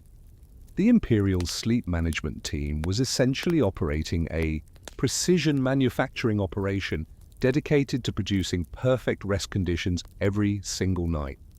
You shift from the inside machinery of Napoleon's sleep management to the shadowy world of enemy intelligence operations, where opposing forces were desperately trying to weaponize his obsessive sleep requirements against him. Picture yourself in a dimly lit Vienna coffee house in 1809, where Austrian intelligence officers are poring over stolen French documents that detail the emperor's exact bedroom specifications, trying to determine if there's some way to exploit his thermal obsessions for military advantage. The idea that Europe's greatest military mind might be vulnerable through his blanket arrangements probably seemed absurd to seasoned spies, but desperate times called for creative espionage strategies. You begin to realize that Napoleon's sleep habits weren't just personal quirks. They had become legitimate intelligence targets that enemy nations were actively trying to exploit. The Austrian intelligence service, under the direction of General Karl Mack von Leiberich, was probably the first to seriously investigate Napoleon's sleep vulnerabilities as a potential strategic weakness. They had compiled surprisingly detailed dossiers on his temperature preferences, wake-up schedules, and afternoon nap timing, apparently hoping to identify patterns that could be disrupted during military campaigns. Austrian agents, operating in Paris, had managed to infiltrate the imperial household staff and were receiving regular reports about changes to Napoleon's sleep protocols, room arrangements, and even his documented mood fluctuations when rest was disrupted. Talk about dedication to intelligence gathering. These spies were essentially running surveillance operations on someone's bedtime routine while continental warfare raged around them. The British intelligence efforts were characteristically more systematic and arguably more successful in understanding how Napoleon's sleep requirements could be exploited. The Duke of Wellington's staff had access to detailed reports from French royalist sympathizers who provided information about the emperor's rigid scheduling and environmental dependencies. British military planners actually attempted to time certain naval operations and diplomatic initiatives to coincide with periods when they believed Napoleon's decision-making might be compromised by sleep disruption. Their strategy was based on the theory that a leader so dependent on precise rest conditions might make poor choices when those conditions were unavailable, a hypothesis that proved remarkably prescient during later campaigns. Here's the most deliciously sneaky example of how enemies tried to exploit Napoleon's sleep obsessions. During the 1813 Leipzig campaign, Prussian forces deliberately scheduled night harassment attacks at times calculated to disrupt his afternoon nap schedule. Intelligence reports had revealed Napoleon's sacred 2 p.m. rest period, and Prussian commanders began timing artillery bombardments and cavalry raids to occur during these windows, forcing him to choose between maintaining his sleep optimization and responding to tactical threats. The psychological warfare was subtle but effective. Even when Napoleon chose to ignore the disruptions and continue his nap, the knowledge that enemies were deliberately targeting his rest periods added stress that affected his sleep quality. The Russian approach to exploiting Napoleon's sleep vulnerabilities during the 1812 campaign was perhaps the most sophisticated, involving environmental warfare that attacked his thermal optimization directly. Russian commanders understood that Napoleon's cold room preferences were actually an advantage during winter conditions, so they attempted to create situations where his tent would be overheated by nearby fires or crowded conditions. By positioning, burning supply wagons upwind from French command positions or forcing the Grande Armée into camps where natural wind patterns would trap warm air, Russian forces tried to make it impossible for Napoleon to achieve his preferred sleeping temperature. It was like conducting siege warfare against someone's bedroom climate control system. The intelligence-gathering operations required to understand Napoleon's sleep patterns involved some of the most detailed surveillance work in military history. Enemy agents were literally counting blankets, measuring room dimensions, and recording temperature readings from French camps and headquarters. Prussian spy networks maintained coded communications about what they called the thermal target, while Austrian intelligence services developed detailed maps showing the typical positioning of Napoleon's tent relative to other command structures. You can imagine these secret agents filing reports that read like interior design consultations rather than military intelligence, except the stakes involved the fate of European independence. The most successful exploitation of Napoleon's sleep rigidity occurred during the 1814 campaign in France, when Allied forces used his predictable scheduling against him strategically. Coalition commanders had learned that Napoleon's 2 a.m. wake-up time and afternoon nap schedule created specific windows of opportunity and vulnerability. They began timing major troop movements to occur during his rest periods, knowing that French response would be delayed while staff decided whether situations were urgent enough to wake the emperor. This temporal exploitation proved particularly effective during rapid cavalry raids and surprise artillery positions. While Napoleon slept according to his rigid schedule, enemy forces were gaining positional advantages that would be difficult to reverse once he woke up. The communication interception efforts targeting Napoleon's sleep-related correspondence reveal how thoroughly enemy intelligence services had penetrated his personal household management. British codebreakers had successfully decrypted several dispatches between imperial residences regarding blanket shipments, room temperature requirements, and staff scheduling for sleep management. These documents provided insights into Napoleon's location, health status, and even his stress levels based on how much attention he was paying to his bedroom arrangements. Historians still argue whether this intelligence significantly affected military outcomes, but it certainly demonstrated the level of detail that enemy services were willing to pursue in their efforts to understand French leadership vulnerabilities. The counterintelligence responses from French security services show that they eventually recognized the strategic implications of protecting Napoleon's sleep information. By 1811, the Imperial Guard had implemented what they called bedroom security protocols that treated information about the emperor's sleep habits as classified military intelligence. Staff were required to sign confidentiality agreements specifically regarding sleep-related information, and suspected security breaches involving thermal preferences or scheduling details were investigated with the same seriousness as conventional military espionage. The French had essentially created the world's first sleep security classification system. The ironic outcome of most enemy attempts to exploit Napoleon's sleep vulnerabilities was that they often backfired spectacularly. During several battles, including Wagram and Borodino, opposing commanders who had planned attacks specifically to disrupt Napoleon's rest schedule, found themselves facing an emperor who was actually more alert and strategically sharp than usual because he was operating in his preferred cold weather conditions. Enemy intelligence had accurately identified his environmental dependencies, but failed to understand that those dependencies actually enhanced rather than limited his performance when satisfied. The psychological warfare aspects of targeting Napoleon's sleep created interesting ethical debates among coalition leadership about the legitimacy of attacking non-military aspects of enemy leadership. Some British and Austrian commanders argued that deliberately disrupting an opponent's rest constituted ungentlemanly conduct that violated traditional codes of warfare honor.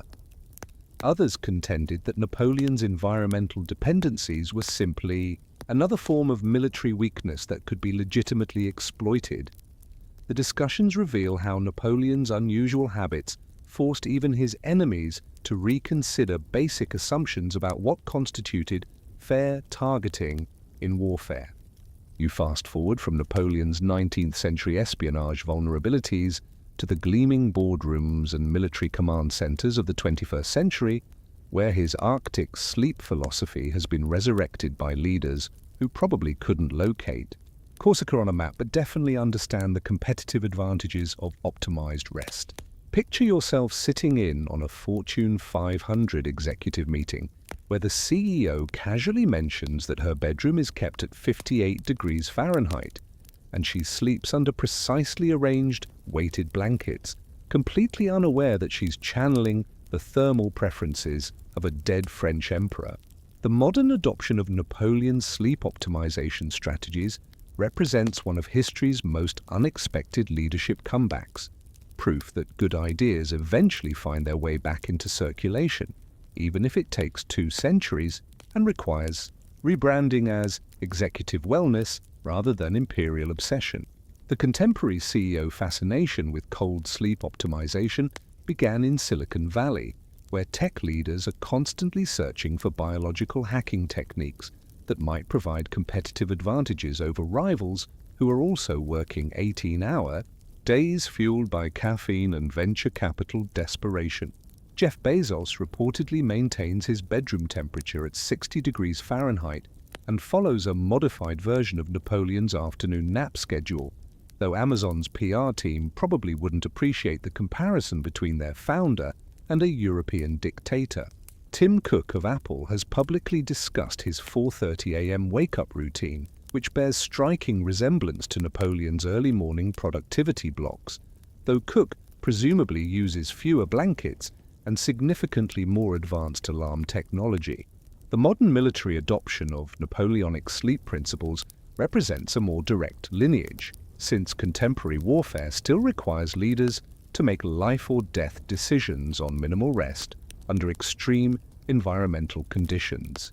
U.S. Special Operations Command has implemented what they diplomatically call thermal sleep optimization training that teaches officers to maintain cognitive performance using temperature-controlled rest periods during extended missions. The training manual, declassified in 2019, reads like a modernized version of Napoleon's bedroom protocols, complete with specific blanket layering techniques and environmental temperature requirements. The main difference is that modern special forces use high-tech materials and portable climate control systems rather than wool blankets and strategically positioned tent flaps. Here's the deliciously ironic detail that connects Napoleon's imperial sleep management to modern corporate wellness culture. Several luxury hotels now offer Napoleon sleep packages that recreate his thermal optimization principles for business. Travelers willing to pay premium rates for what amounts to historically validated rest experiences. The Ritz-Carlton in Vienna charges $500 per night for their Imperial Rest Suite, which maintains Napoleon's preferred 55-degree temperature and provides guests with 3 precisely weighted blankets arranged according to his mathematical specifications. The marketing materials carefully avoid mentioning the dictatorial aspects of Napoleon's career, focusing instead on his innovative approach to executive performance optimization. It's the ultimate example of luxury hospitality repackaging historical neurosis as premium wellness experiences. The venture capital world has embraced Napoleon's sleep philosophy with the kind of evangelical fervor typically reserved for cryptocurrency investments or artificial intelligence startups. Mark Benioff of Salesforce has invested millions in sleep optimization research that directly traces back to Napoleonic principles, funding studies on how controlled thermal environments affect decision-making under pressure. Peter Thiel reportedly maintains multiple residences with bedroom temperatures calibrated to different cognitive tasks, cooler for strategic planning, slightly warmer for creative thinking. The PayPal mafia has essentially turned Napoleon's empirical sleep experiments into a systematic investment philosophy, treating rest optimization as seriously as portfolio diversification. The medical validation of Napoleon's approaches has created an entire industry of executive sleep consultants who charge consulting fees that would have funded small military campaigns in the 19th century. Dr. Matthew Walker, author of Why We Sleep, has provided scientific legitimacy to practices that Napoleon developed through pure experimentation, creating a bridge between historical accident and modern evidence-based medicine. Sleep clinics in major business centers now offer leadership performance sleep assessments that measure clients' cognitive function under various thermal conditions, essentially running the same experiments Napoleon conducted on himself, except with fMRI machines instead of battlefield result as success metrics. The modern military applications extend beyond individual optimization to unit-level performance enhancement that would have fascinated Napoleon's strategic mind. The Israeli Defense Forces have implemented company-wide sleep standardization, protocols that use controlled thermal environments to synchronize cognitive performance across entire command structures. During Operation Protective Edge in 2014, Israeli commanders reported measurably improved coordination and decision-making speed when units operated under standardized sleep conditions that included temperature regulation based on what their training manuals call historical European command optimization principles, a diplomatic way of saying they were copying Napoleon's methods without explicitly acknowledging the source. Historians still argue whether the modern adoption of Napoleonic sleep principles represents genuine understanding of their strategic value or simply another example of executive culture's tendency to fetishize optimization techniques without understanding their broader context. Some business historians suggest that contemporary leaders are drawn to Napoleon's methods because they provide pseudo-scientific justification for workaholic tendencies that might otherwise seem unhealthy. Others argue that the measurable cognitive benefits of thermal sleep optimization make these techniques legitimately valuable regardless of their historical origins or the questionable character of their original practitioner. The pharmaceutical industry has attempted to monetize Napoleon's sleep insights through products that would have amazed the imperial household staff. Companies now manufacture Napoleon-grade cooling mattresses that maintain precise temperature, control throughout the night, weighted blanket systems calibrated to his exact specifications, and even smartphone apps that recreate his wake-up scheduling using modern circadian rhythm research. The market for historically inspired sleep optimization products has grown into a multi-billion-dollar industry, proving that Napoleon's bedroom obsessions were apparently 2 centuries ahead of consumer demand for premium rest experiences. The most amusing aspect of modern Napoleonic sleep adoption is how it's creating competitive dynamics among leaders who probably don't realize they're essentially engaging in historical cosplay. CEO conferences now feature informal competitions over who can maintain the lowest bedroom temperature or wake up earliest, with participants inadvertently recreating the same obsessive optimization behaviors that characterize Napoleon's imperial court. The difference is that modern executives are competing for market share rather than continental domination, though the psychological drivers appear remarkably similar. Remember those precisely measured blanket extensions that drove Napoleon's staff to distraction? Modern executive sleep specialists now offer consultation services that include mathematical bedding optimization using digital measuring systems and climate-controlled textiles. The Four Seasons hotel chain has trained staff in what they call precision comfort arrangement, which is essentially Napoleon's three-blanket system updated with contemporary luxury hospitality standards. Guests can request historically accurate thermal optimization without having to threaten anyone's employment over half-inch measurement errors.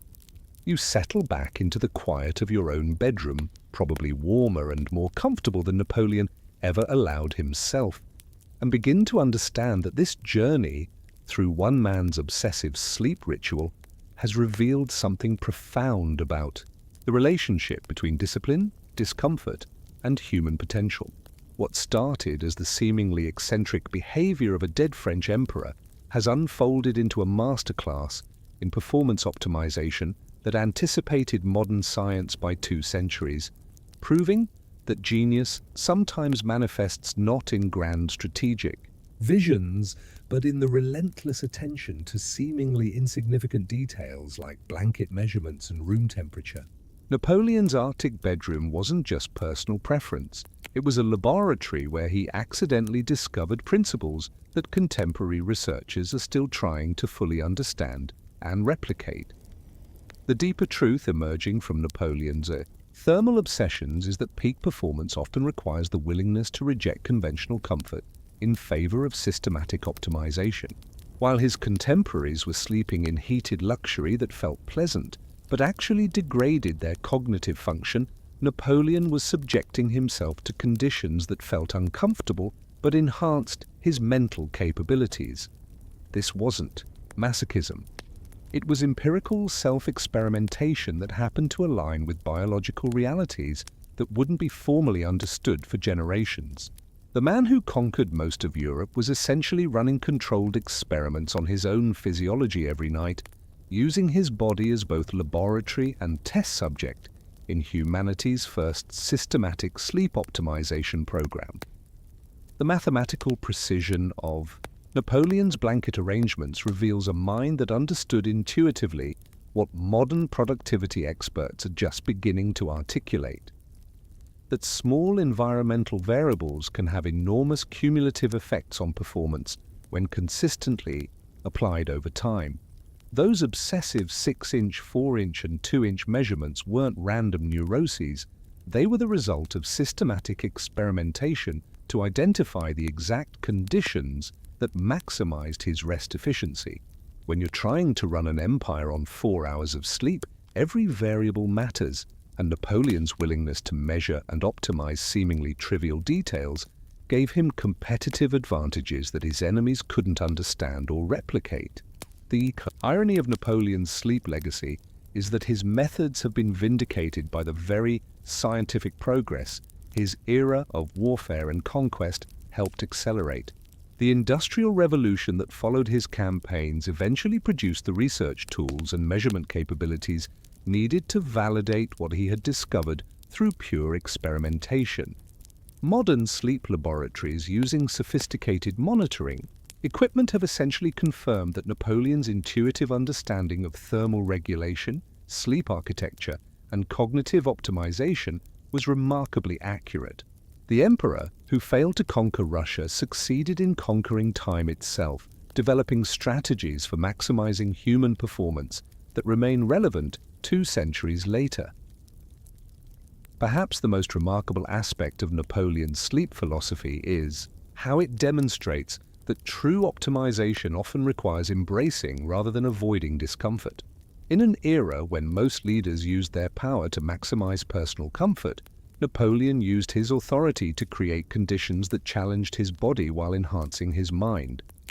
This counterintuitive approach, seeking discomfort in service of performance, rather than using performance to achieve comfort, represents a fundamental insight about human potential that extends far beyond sleep management into every aspect of personal and professional development. The scientific validation of Napoleon's thermal preferences has created amusing paradoxes in how we understand the relationship between historical genius and modern wellness culture. Tech executives who spend fortunes recreating Napoleon's bedroom conditions are essentially paying premium prices to sleep like a 19th century military commander, while modern soldiers train using protocols developed by someone who died before the invention of electricity. The convergence suggests that certain aspects of human physiology are timeless and that optimal performance requires the same basic environmental conditions regardless of technological advancement or cultural context. The psychological dimensions of Napoleon's sleep optimization reveal insights about control, anxiety, and the relationship between personal ritual and public authority that resonate across centuries. His obsessive attention to bedroom details represented an attempt to maintain absolute control over the one environment where he was genuinely vulnerable, unconscious, and alone. This need for environmental mastery probably reflected deeper anxieties about the fragility of power and the constant threats facing someone who had risen so far above his origins.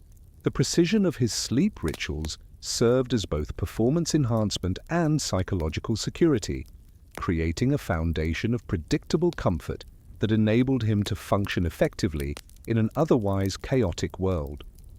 The enduring fascination with Napoleon's sleep habits reflects our contemporary obsession with life optimization and the persistent belief that success results from discovering and systematically applying the right combination of techniques and disciplines. His story provides a compelling narrative about how individual excellence emerges from the accumulation of seemingly small advantages consistently applied over time. The three-blanket system, the 2 a.m. wake-up schedule, and the 55-degree temperature preference weren't individually transformative, but their combined effect created a compound advantage that enabled extraordinary achievement. Historians still argue whether Napoleon's sleep optimization contributed to his rise or simply reflected the obsessive personality traits that drove both his success and eventual downfall. What seems clear is that his willingness to systematically experiment with variables that most people never consider seriously gave him cognitive advantages that accumulated over decades of consistent application. The boy from Corsica, who learned to sleep on stone, became the emperor, who understood that rest was too important to leave to chance, too powerful to waste on mere comfort, and too central to performance to delegate to conventional wisdom. As you consider your own relationship with sleep, comfort, and optimization, Napoleon's example suggests that the greatest discoveries often emerge from the willingness to question assumptions that everyone else accepts without examination. His legacy isn't just military genius or political innovation, it's the demonstration that extraordinary results sometimes require extraordinary attention to ordinary details. Word count 1099. The lessons fade gently now as you sink deeper into your own comfortable bedding, probably arranged with far less precision than Napoleon would have tolerated, but perfectly adequate for the peaceful sleep that awaits you. There's something almost comforting in knowing that while you rest tonight in your warm, imprecisely measured comfort, you're participating in the same fundamental human ritual that sustained emperors and soldiers, geniuses and ordinary people across centuries of history. Sleep remains the great equalizer, the daily reminder that even the most powerful among us must surrender consciousness and trust in rest to restore what the day has taken away. Your blankets may not extend exactly 6 inches past your feet. Your room temperature might hover somewhere around a cozy 70 degrees, and your wake-up time probably won't involve reviewing military dispatches or planning continental conquest. But the essential act remains unchanged, the nightly retreat into unconsciousness that allows tomorrow's possibilities to emerge from today's exhaustion. Napoleon's obsessive optimization taught us that sleep could be a tool for excellence, but perhaps the deeper wisdom lies in understanding that rest is also simply a gift, a natural rhythm that connects us to something larger than our individual ambitions and achievements. So let your eyes grow heavy now. Let your breathing slow to match the gentle rhythm of night settling around you. There are no blankets to measure, no temperatures to monitor, no empire-building strategies to plan before dawn. Tonight, sleep comes not as performance optimization but as simple human restoration, the ancient and reliable promise that rest will prepare you for whatever challenges and opportunities await in your own corner of the world. Sweet dreams carry you now toward morning, where your well-rested mind will be ready for whatever small conquests the new day might require.